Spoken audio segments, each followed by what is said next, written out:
శ్రీ ప్రశాంత్ రెడ్డి గారు. ధన్యవాదాలు అధ్యక్ష.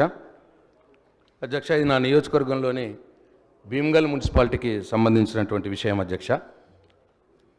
ఇక్కడ గత ప్రభుత్వంలో 100 పడకల ఆసుపత్రి మంజూరు చేసుకున్నాం అధ్యక్ష. అయితే ఒక 80% వర్క్ కూడా కంప్లీట్ అయిపోయింది అధ్యక్ష. ఇక్కడ ఆరోగ్య శాఖ మంత్రి గారిని దయచేసి కొద్దిగా వినాలని చెప్పి కోరుతా ఉన్నాను. 100 పడకల ఆసుపత్రి గత ప్రభుత్వ హయాంలో మంజూరైంది. అప్పుడే ఒక 80% వర్క్ కంప్లీట్ అయిపోయింది. అయితే ఈ హాస్పిటల్కు స్టాఫ్ అలాట్మెంట్ కూడా జరిగింది అధ్యక్ష. ఈ 2 years నుంచి అధ్యక్ష పనులు జరగట్లేదు. అయితే 30 కోట్లు ఇప్పటికే ఖర్చు పెట్టబడింది. 35 కోట్లతో మంజూరు అయితే 30 కోట్లు ఖర్చు పెట్టబడింది.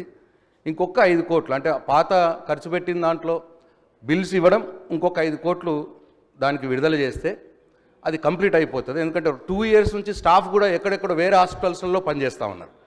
దయచేసి ఆ కాంట్రాక్టర్ని అడుగుతానేమో కొద్దిగా నాకు బిల్స్ రావట్లేదు, ఇబ్బందిగా ఉన్నది అని చెప్పి పనులు జరగట్లేదు. దయచేసి ఈ విషయంలో దృష్టి సారించాలని నేను ఆరోగ్య శాఖ మంత్రి గారిని కోరుతా ఉన్నాను. ఇది నా నియోజకవర్గంలో ఒకటే హాస్పిటల్, ఇంకొకటి చిన్నది నియోజకవర్గంలో ఒకటే హాస్పిటల్ ఉంది కాబట్టి దీన్ని కంప్లీట్ చేయాల్సిందిగా తమరి ద్వారా ఆరోగ్య శాఖ మంత్రి గారిని నేను కోరుతా ఉన్నాను. అట్లనే సేమ్ భీమ్గల్ మున్సిపాలిటీలో అధ్యక్ష ఈ integrated veg and non veg market కూడా అప్పుడు మంజూరు చేసుకోవడం జరిగింది 3.5 కోట్లతోటి.